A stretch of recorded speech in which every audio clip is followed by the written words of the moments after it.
Ladies and gentlemen, good day and welcome to JSW Infrastructure Ltd Q3FY26 earnings conference call hosted by Motilal Oswal Financial Services Ltd. As a reminder, all participant lines will be in the listen-only mode and there will be an opportunity for you to ask questions after the presentation concludes.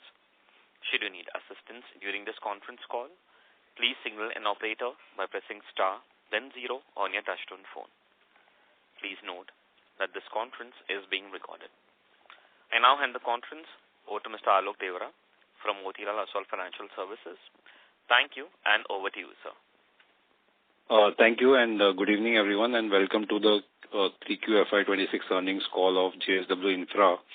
We have with us today Mr. Rinkesh Roy, Joint Managing Director and CEO, Mr. Lalit Singhvi, Strategic Advisor and Board Member, Mr. Nagarajan J, Chief Financial Officer and Mr. Vishesh Panchananda, Head of Investor Relations.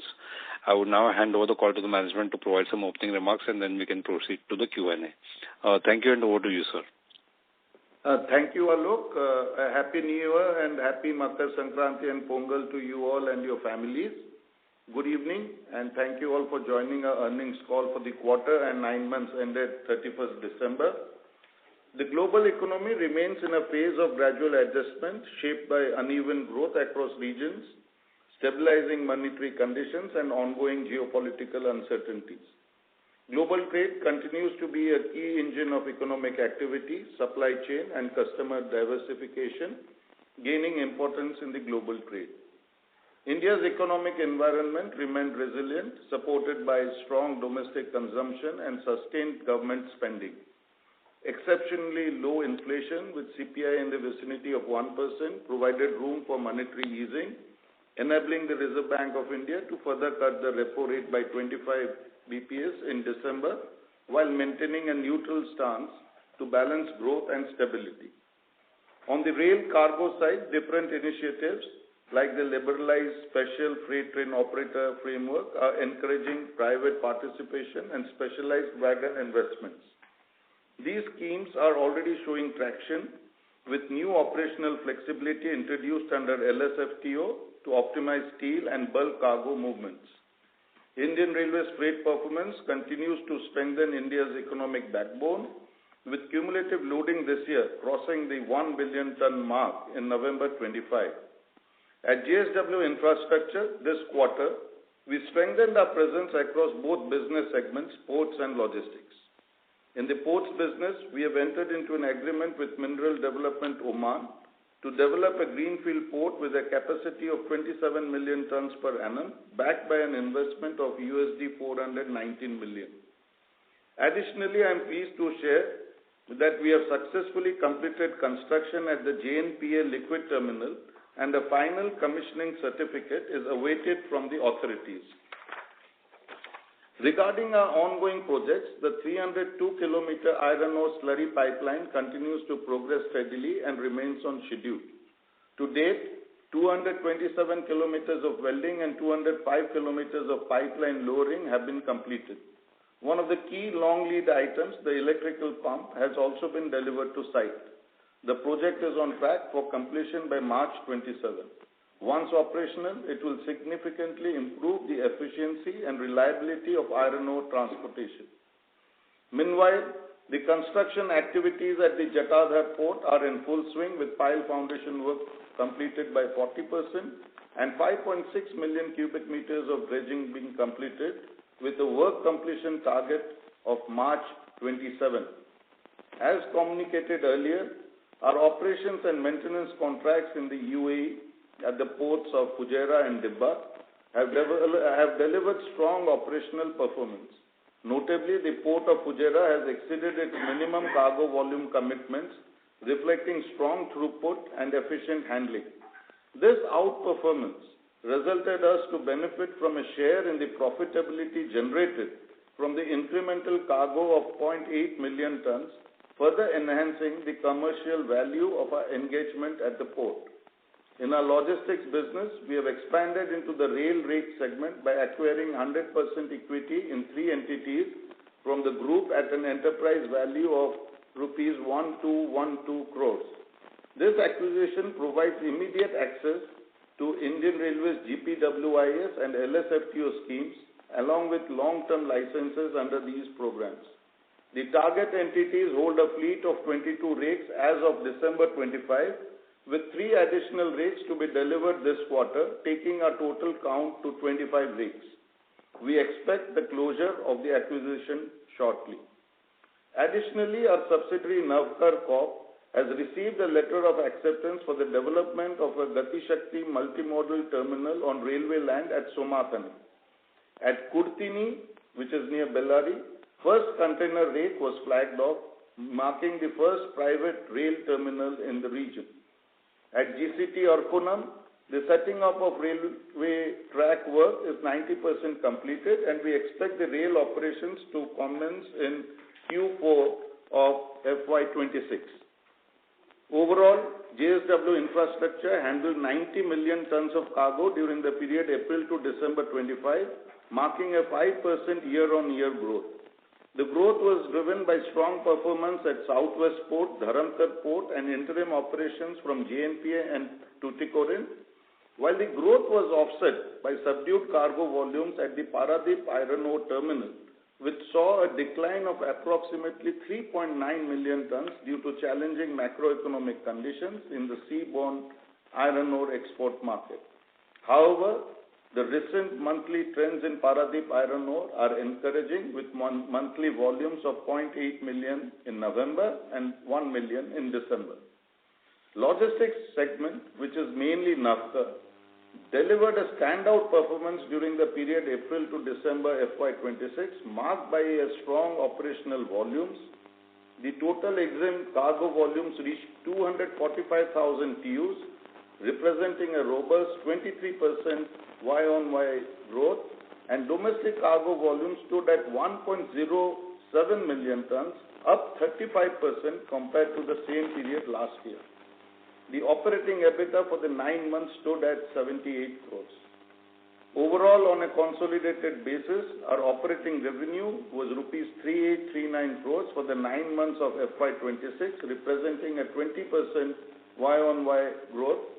Operating EBITDA for the period stood at 1834 crores, marking a 13% increase, while net profit reached 1123 crores, reflecting a strong growth of 11%. Following a detailed review of the progress achieved across our port expansion and capacity enhancement projects, and in light of the strong and consistent performance delivered by the logistics segment, we have gained improved visibility into a medium-term growth trajectory. In parallel, we have been cognizant of the feedback from many of you regarding growth outlook for FY27 and FY28, with FY28 representing a landmark year in our expansion journey.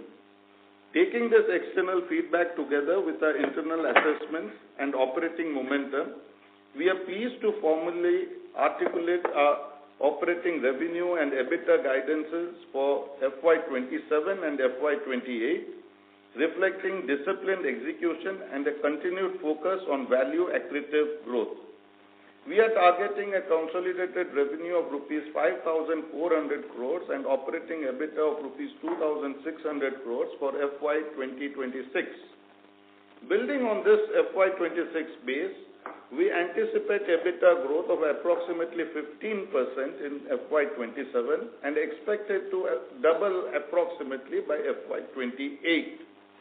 This outlook reflects our confidence in strong operational performance, clear visibility of growth projects in the port business, and our ability to transition rolling assets from CapEx to EBITDA contribution in the logistics segment. With this, let me hand over to Mr. Nagarajan to take you through the financials and other details. Thank you, sir, and good evening, everybody. Let me first talk about our port business. In Q3 FY26, the company handled cargo volume of 31.7 million tons, as compared to 29.4 million tons for the quarter ended December 24. The 8% volume jump was primarily driven by strong performance at Goa, Dharamtar Port, and also overseas operations. Additionally, interim operations at Tuticorin Terminal and JNPA Liquid Terminal contributed positively. Despite these strong contributions from key ports and terminals, growth was impacted by lower volumes at our Paradip ports which is the iron ore and the coal terminals. Third-party cargo went up to 15.7 million tons from 14.3 million tons, representing a 10% growth, and the share of third-party volume stood at 50% versus 49% a year ago. The growth in cargo volume and the change in volume mix resulted in a 9.9% YOY increase in operational revenue, which stood at 1164 crore in Q3 FY26. Operational EBITDA for the port segment was at 611 crores, up from 570 crores and increased by 7% on the back of strong operational performance at both Dharamtar and Southwest ports. Navkar Corporation delivered strong operational financial results in Q3 FY26. Total EXIM cargo volumes reached 85,000 TEUs, representing a jump of 19% YOY basis. Domestic cargo volumes stood at 405,000 tons, up 45% compared to same period last year. Revenue from operations for Navkar rose to 186 crores, while operating EBITDA jumped to 33 crores, showing substantial improvement, while net profit increased to 9 crores, a significant turnaround from a loss of 11 crore in previous year.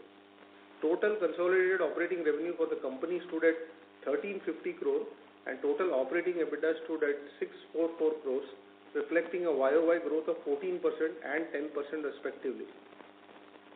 Consolidated depreciation was at 164 crore versus 138 crore previous year, increase being primarily on account of consolidation of Navkar Corp and capitalization of our covered shed project at SWPL Goa. Finance cost was at 79 crores in the current quarter as compared to 97 crores respectively in the quarter ended December due to retirement of a commercial paper of 1,000 crores. During the quarter ended December 25, we recognized a forex loss of 14 crores, primarily driven by the fluctuation in USD INR exchange rate. This is a non-cash accounting adjustment in accordance with Ind AS 109. In contrast, the same quarter last year recorded a loss of 159 crores. Almost 32 crores we have also transferred to OCI. As a result, PBT for Q3 FY26 stood at 446 crores compared to 276 crores in Q3, showing an increase of 62% YOY. So effective tax rate for Q3 stood at 17% as compared to a tax credit of 56 crores in the same period last year. The tax credit was due to recognition of credits related to ESOPs in Q3 last year. PAT for the current quarter increased by 9% at 365 crores as compared to 336 crores in the same period last year, driven by higher EBITDA. The aggregate financial commitment across all growth projects, encompassing awarded work orders and procurement of materials, stood at approximately 4,000 crores and a capex spend of 1,383 crores up to December 2025. As of December 25, we have a net debt of 1,888 crore with a net debt to operating EBITDA of 0.76 and one of the strongest balance sheet in the sector. This, coupled with steadily increasing annual cash flows from the current asset base, we are well positioned to pursue a growth plan to enhance our present cargo handling capacity to 400 million tons and parallelly grow our logistic business. With this, I request the operator to open the line for Q&A. Thank you.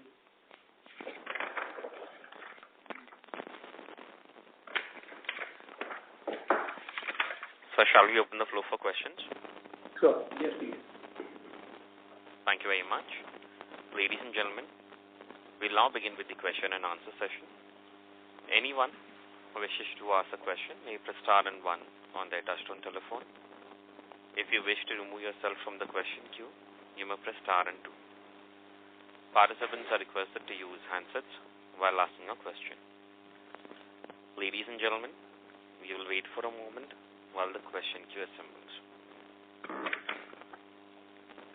Participants, you may press star and 1 to ask a question.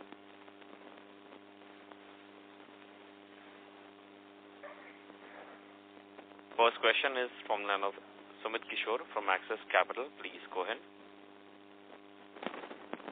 Good evening. Good to see that the commissioning timelines for your major port projects are largely unchanged. Could you help us with the capex in the 9-month period split into ports and logistics? And what is your guidance for FY26? You had mentioned about 55 billion rupees on the previous call. Also, I see that you are giving guidance for 2026 to 28 for the port and logistics business on revenue EBITDA. It will be great if you can also spell out your CAPEX targets for FY27 and 28 across ports and logistics. That will be my first question. Yeah, so for FY26, we expect a spend of 3,500 crores, primarily 2,000 crores on the port side and 1,500 crores on the logistics space. In logistics, we expect a closure of the transaction which we announced in December in this quarter. So that itself will be a 1,200 crore outflow. So 3,500 crores spent for FY26 and FY27 to 28, both the years put together, we are saying that port spend will be around 13,000 crores and logistics spend will be 3,500 crores. Okay. Your FY26 target for CAPEX seems to have come off by about 20 billion rupees versus earlier guidance. It was 40 billion rupees for ports and 15 billion for logistics. Is there any specific reason for the port CAPEX to have reduced? So orders, the purchase orders have been raised, as I have already highlighted. It is just that the payout has been deferred because we have gone for some bank guarantees and LCs and all. So payouts we have deferred to the next 2 years. But the purchase orders raising of purchase orders are on track. And just to add on the logistics segment, we have actually been better than the guidance because there is an acquisition into play. Yes. The second question is, you had reduced your volume growth guidance to 8 to 10%. The impact on Paradeep coal and iron ore is well noted. But now is the revised target lower? Because the fourth quarter ask seems to be quite high with even 8% growth. So we'll be looking at, a reasonable target of around 123 million tons for this year. And for the coming year, it would be in the range of 6 to 7%. And then on, you will have a massive ramp up to 165 to 175 million tons. FY28. That's FY28, correct. Okay. Also, one last question. I know I've already asked two. On the logistics side, of your revenue target for FY27 of 18.2 billion rupees, now with the acquisition from the group that you have done of 12.2 billion enterprise value and your growth from the MMLPs that you are developing in Navkar, what kind of number is already in, sort of visible from what you have in your business so far? And so, what is, of the 3x jump that we are looking at from FY26 to 27, where is it that additional visibility would be required or would come through beyond what you have told us? So as you've seen, we did a remarkable turnaround in Navkar. So what was, earlier when we took over the company, it was doing around 3 crore per month EBITDA. We have now gone up to around 13 crores, and that journey is still ongoing. So for FY27, we are looking at broadly in the range of 450 to 500 EBITDA for Navkar, and between 750 for the entire logistics business, and 750 to 800 for the entire logistics business in FY28. Yeah. So what I was asking is that how much of this EBITDA projection is from what you already have in terms of the rail businesses acquired from the group, Navkar, or is some other acquisition or non-linear growth required to reach this target? Yeah, so 160 crores is what we are expecting for FY27 from Navkar, taking a run rate of 40 crores per quarter. And already we have guided the market that 150 crores we will be getting on the 25 rakes which we will be buying from JSW Shipping. So that takes it to 310, and we are placing orders for additional rakes because that also is something which we have guided the market that overall we will be having 67 LSFTO/GPWS rakes. So as a part of that story, incremental orders will be placed for LSFTO rakes and container rakes. So all which will commence from February onwards, placement of orders. So all these rakes, obviously, the delivery will start by, say, August/September. So all in put together, we can expect this EBITDA is what we have guided. Got it. Thank you and wish you all the best. Thank you. Next question is from one of Priyankar Biswas from JM Financial. Please go ahead. Thanks for the opportunity, sir. And of course, I would say quite a good turnaround in Navkar in particular. My question actually builds on, let's say, Sumit's question earlier. Since you have given us more or less a roadmap like 700 crores of EBITDA in logistics, can you further elaborate like how does this 700 crores goes to, let's say, the eventual target of 2,000 crores by FY30? Like, what sort of contributions will come from the GCTs, the containers? If you can share some more details, like GCT economics, how does it work? If you can slightly elaborate.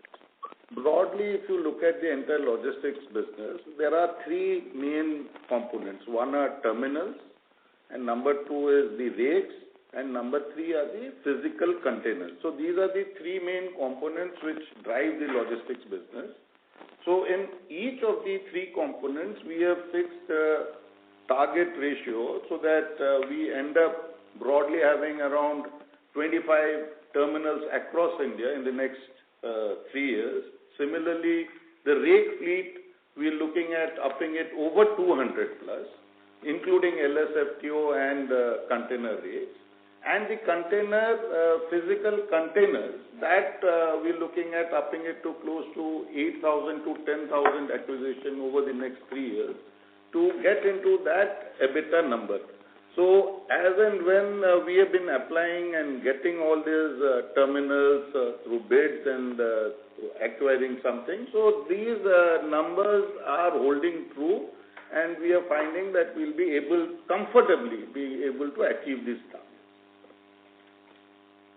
So, sir, if I may just ask, with 25 terminals, let's say, when you put it in place by FY29, what sort of EBITDA we should be able to make in the terminal space itself? So, Priyankar, so roughly just to give a breakup, so 50 container rakes, we are targeting a 200 crores EBITDA from FY28 perspective, I'm saying. 50 container rakes, and 50 LSFTO rakes, we are looking at around 275 crores of EBITDA. Just a breakup I'm giving, so that 200 plus 275 stands at 475. Navkar already will clock around 180 crores in FY28. Plus the terminals like Kurtini and a few more which we have, that will all take us to 700 crores. And these are all terminals which are growing up, and we'll be having around 6 to 7 of them which will all be in the expansion phase. Gradual ramp up phase is what I can say. Okay. So the drivers which for the first 2 years will be coming from these container rakes and the LSFTO rakes, because the lead time is just a few months.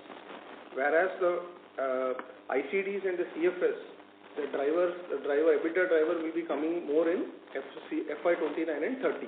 Because by that time the construction would have happened and the contributions and EBITDA ramp up will begin. Okay, that's very clear. So broadly it would mean like in a steady state, maybe almost close to, let's say, 1,000 odd crores can come from the terminals itself, like broad understanding. Absolutely. Like FY30 or something and like that. Stopping at this 50 rakes on container and 50 rakes on LSFTO. Obviously, it's a matter of as and when the routes are mapped in, we can always go and buy out more container rakes and more LSFTO rakes. Mm-hmm. Okay, sir. And if I may just squeeze one more in. So for the port segment, you are roughly highlighting 2,485 crores in FY26. And then this port's EBITDA is crossing 4,000 crore levels in FY28. So if you can elaborate, which are the key ports, in your opinion, and or let's say contributions from slurry pipeline, if that is included. So how do we reach this 4,300 odd levels? So if you can just elaborate it. That's my last question. Yeah, so slurry, we have a take or pay contract which can throw out 800 crores if constructed on time. Jatadhar can give another 300 to 400 crores. and the rest of the two brownfield expansions which are happening at Dharamtar and Jaigarh can give out the balance numbers with a 50% capacity utilization, because we expect the steel business to commence in the second half. So that is the way we have calibrated our numbers for these two ports, i.e. Jaigarh and Dharamtar. Okay. That's very clear, sir. Thank you for the detailed answer. Thank you. Next question is from line of Aditya Mongia from Kotak. Please go ahead. Good evening, everyone, and thank you for the opportunity. I'll go ahead with my questions. The first one being on the port EBITDA margin. It seems as if there's been a YOY decline that has happened. So just wanted to get a sense as to what is driving it. Is it something linked to pricing trends that you are discovering, or other factors beyond it? Yeah? So the growth, if you see, has mostly come from low EBITDA terminals at JNPT or at Tuticorin, and that is the main reason why you're getting the EBITDA margin is lower. It's not a major lower, but marginal it has reduced. Also, in Q3 of this financial year, in one of our MBCs in Jaigarh, we have taken a repair of 8 crores. So that was a one-off item incurred in this quarter. Also in Paradip coal terminal, we have taken some preventive maintenance to the tune of 8 crores. So these are two expenses to the tune of around 17 crores, which have been incurred in these ports, which have been booked in Q3. So this is like a one-time spend, I would say, which should not be kind of taken that it will be recurring in nature. So to that extent, there is a distortion in a percentage. Could you also clarify what is the delta from an ESOP charge perspective on a YY basis in third quarter? ESOP. So last year it was 15.37. Current year it is 5.38. I'm talking about Q3. Understood. So net effect of about 7 crores. Yeah. Okay. Understood. Just a last point of clarity, maybe then I'll come back in the queue. Just focusing on the standalone financials, which is my sense represents more your Goa operation, correct me if I'm wrong over there, but it seemed as if the incremental gross margins were quite limited over there. Just trying to get a sense whether there is anything to read over there or not. It's a small thing, just trying to clarify. Standalone operations and incremental margins on a YOY basis. We couldn't get you. Could you please repeat what you said? The standalone margins, incremental sales and, let's say, incremental EBITDA coming on a YY basis is pretty low for the third quarter as well as for a 9-month period. Just trying to get a sense of what's driving the same. So it is more to do with a mix,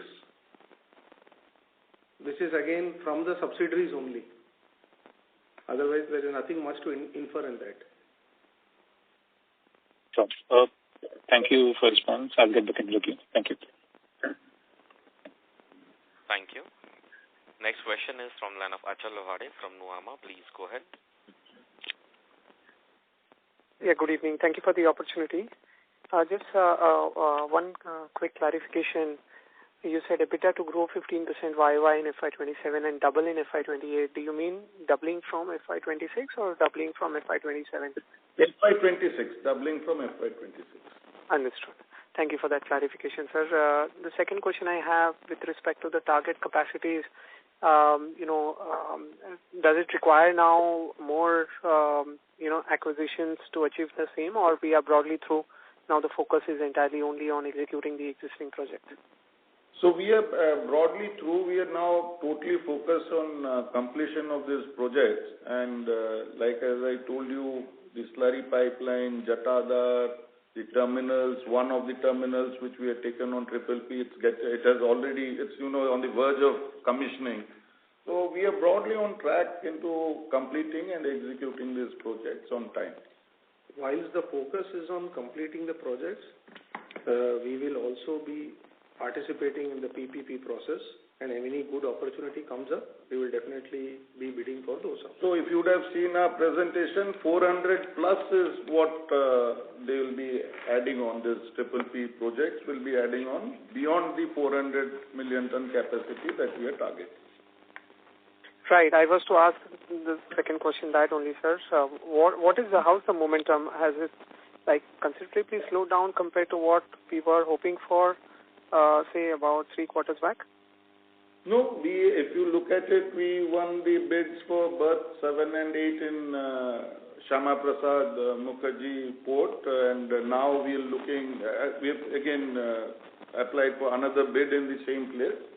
So we are on track, and we are evaluating each opportunity as and when it comes. Understood.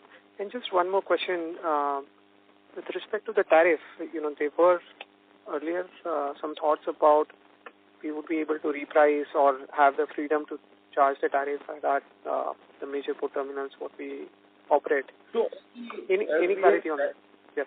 So as we had clarified earlier also, so these are in the new MCA. So the 2 terminals that we are talking of, JNPA and Tuticorin, as well as the one which we won in Kolkata, all the 3 terminals have this clarity on free pricing. Right. What about existing? Is there any case of that getting implemented? That is an issue that will be, taken, a call will be taken by the ministry. So we can't really, base our entire business on when that's going to happen. So the new ones are on this policy. But is the discussion on? I wanted to check if there is any update, any advanced stage or anything. So that discussion is on, but we can't really tell you a date or something. Yeah, no, that is right, sir. All right, sir. That's all from my end. Thank you so much. Thank you. Next question is from the line of Ketan Jain from Avendus Spark. Please go ahead. Thank you. Sir, just a question on the expansion capacities of slurry pipeline and Jatadhar port. I just wanted to understand how much of the cargo in these ports on these infrastructure assets is towards our group cargo from JSW Steel in the slurry pipeline and in the Jatadhar port. So the slurry pipeline and Jatadhar, as of now, in the initial period, it will be entirely group. So we should have clarity on that. The slurry pipeline is built primarily serving a captive mine to a captive port. So these quantities will be on the group cargo. So we expect, let me also further clarify to you, we expect that by 27, 28, we should be landing up into 53 to 55% group versus 47 to 45 third party because of these 2 developments. Understood. And so, sir, is this dependent on existing facilities of JSW Steel or is it on an expansion project in Odisha, with which these assets will be utilized? So these are with the existing mines, iron ore mines at Nuagaon. In JSW has got iron ore mines at Nuagaon. So that is connected, the iron ore movement is connected to that particular set of mines. And the movement further will be depending on Dolvi or Vijayanagar as depending on the demand. Understood. And just, so will this cannibalize the cargo from Paradeep Iron Ore terminal which we already have? No, this is a separate stream of cargo. Understood. Just one because last question. In the current period, most of the cargo that we got at Paradeep were mostly third-party cargo. It was less of group cargo. So there's absolutely nothing that we're looking at cannibalizing from Paradeep. Understood. Thank you for the response. Just one last question. If you could help me understand the railway rakes segment which we are entering in. about the acquisition, the rationale and the opportunity size in this. If you could just explain a bit about the business model and how attractive this is. So basically, there are two major components on this rakes that we have acquired. One is called through something called the GPWI scheme. So these are called General Purpose Wagon Investment Schemes. So these are currently operating in the eastern area. That is, they serve BPSL and Paradip Port to Bengal. They carry clinker. So it's a broad triangulated kind of movement that is done.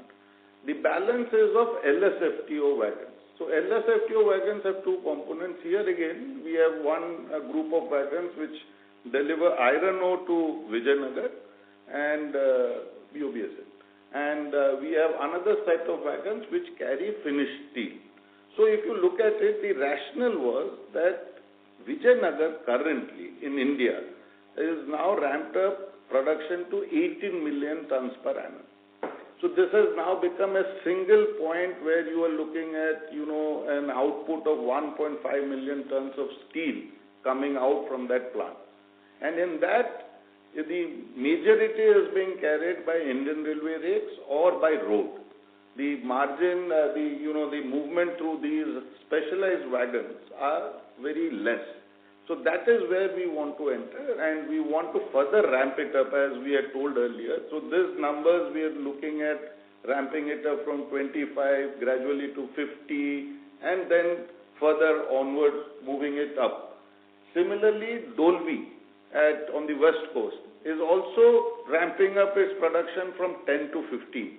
So every month you are looking at output of 1 million tons plus coming out from these two locations. And that is where we had thought that we'll enter into this area. Understood, sir. Thank you. I'll get back in the queue. Thank you. Next question is from the line of Aritra Banerjee from Nomura. Please go ahead. Yeah, thanks for taking my question and congratulations on a good quarter with a strong set of numbers. So my first question is regarding the slurry pipeline. So if you could please provide a bit of color regarding the, the kind of margin profile or the return profile that one might expect from this asset. So margins will be around 2/3. 2/3, okay. And sir, another question is basis the guidance that you have given for FY26. So basis that, for 4Q there seems to be a bit of a higher growth rate of around 20-21% if my calculations are correct. So could you please shed some light on, what will be driving this high sort of growth rate in the fourth quarter for us to meet the guidance for FY26? Yes, so every year we have been booking in the fourth quarter an income of around 70 to 75 crores, which accretes from one of our contracts in the LNG terminal, which we have at Jaigarh. So this year also it won't be much different because we have a take-or-pay contract with one of our customer at Jaigarh. That will be a lump sum income which will be booked in Q4 to the tune of around 70 to 75 crores. So that is what is skewing your Q4 a bit favorably. Understood, sir. And if I can squeeze in one last question. So regarding the logistics business, so our 2030 roadmap states a target of around 8,000 crores of revenue. And basis the guidance that we have given till FY28, so that still, translates into sort of a very steep required run rate for the remaining 2 years, that is FY29 and FY30. So will we be including any sort of inorganic acquisitions to reach our longer roadmap target, or would it be coming through all the assets that we already have acquired or we have under us? So there will be further acquisitions or construction of CFS stroke ICDs, which will be ongoing. And as I said, what we have already announced, that ramp up itself will be happening from 28 onwards gradually. Point number one, plus acquisition of further container rakes and LSFTO rake will continue. Got it. Those were my 3 questions. Thank you and all the best for the remaining quarter. Thank you very much. Next question is from line of Mohit Kumar from ICICI Securities. Please go ahead. Hi. Good evening, sir, and thanks for the opportunity. My first question is, what kind of numbers or volumes you are baking in from Jaigarh and Dharamtar due to steel expansion at Dolvi? And do you see any risk of delay in steel expansion by 6 months or sort of? Because it will start affecting our FY28 numbers, yeah. Around 10 million is what we have baked for FY28. Plus, our understanding is that even if steel business has to start, the working capital accretion should commence a quarter before. So that is the way we have done our workings. And Mohit, just to add, see the peak cargo that can come is close to 27 to 28 million tons. But in this guidance, on a very conservative side, we have assumed only 10 million tons in first year, which is financial year 28. So just to make a case, if there is a delay of 1 or 2 months, even up to 6 months, this 10 million ton is very, very safe and conservative. That is how we are looking at it. But if you ask me what is the peak potential, this would be 27, 28 million tons. Okay, so basically up to one-third. Yeah. Understood. My second question is, you are acquiring JSW Rail business, right? What is the gross block of the asset you are acquiring? And are there any other JSW group which has similar rail business outside of this particular transaction? So gross block is around 830 crores. And as we speak, we have already gotten around 22 rakes. And 2 rakes are expected to come this month. And 1 rake is expected in February. So put together, it will be around 830 crores inclusive of GST. And my question is, are there any other businesses which also have similar logistics business which you might be interested in? And I think JSW Shipping also has some ships, right? Is there any plan to get into shipping and etc.? No, we are not getting into shipping. Mm-hmm. Understood, sir. Thank you, all the best. Thank you. Thank you very much. Ladies and gentlemen, next question is from the line of Alok Devra from Motilal Oswal. Please go ahead. Good evening, sir. For the opportunity. Just one question I had. Most of the questions were answered. Thanks for giving this year by year, assessment on how the ports business and logistics business will shape up. So my question is more pertaining to FY28, where we see a really sharp jump in the ports revenue as well as in the logistics business. So just wanted to understand how that will come, because we are looking at almost a 65% plus growth in revenue across across the ports side and even at the consolidated side. So how are we looking at it? Look, I think in one of the answers, Nagarajan actually articulated, there are 4 projects which will contribute to this incremental or the large bump which we are talking about from 27 to 28. So one of them is slurry pipeline project, which is, on take or pay contract. So your revenues and EBITDA are almost sure. Then you have that other port, which is, again, in our guidance, we are very conservative, building only to 10 to 12 million tons of cargo. And then the Jaigarh and Dharamtar expansion, 2 projects put together. So this chunk of 4 projects provides you a meaningful growth in FY28. Yeah, and point to be noted is in all these 4 projects, there is no concept of royalty. Yeah. So per se, in all these 4 projects, the EBITDA margin will be slightly elevated. Yes. Sure. Just one last question. In logistics, even in FY28, we are capturing around 20% or slightly lower than 20% margins. If I just take the revenue and the EBITDA guidance which we have given out. In FY30, we are almost looking at a 25% EBITDA margin. So what would really change there that we are looking at a 600-700 basis points improvement in the 2-year period from 28 to 30? Because by FY28 itself, our logistics business will be quite stable. So the margin should be ideally the stable state margin. That would be my question. Yeah, so FY27 and 28, if you see the revenue as well as the EBITDA is primarily driven from acquisition of this container rakes and LSFTO rakes. And just to give a split between an elevated 27 EBITDA margin versus a bit lower 28 EBITDA margin, because the focus will be more on LSFTO rakes. As you are aware, for GPWS there is a moratorium. And from a EBITDA percentage perspective, the first 25 rakes which we have acquired, 19 are under GPWS and 6 will be under LSFTO. And in LSFTO, the margins are slightly lower vis-a-vis under GPWS. GPWS, the margins are typically higher. So in our total pack of 50 rakes, 19 rakes which will be there in FY27 will continue in 28 also. But the incremental 25 rakes is all for LSFTO, wherein the margins will be lower. So that is where you can see the logistic business margin is slightly dropping from 27 to 28, FY27 to FY28.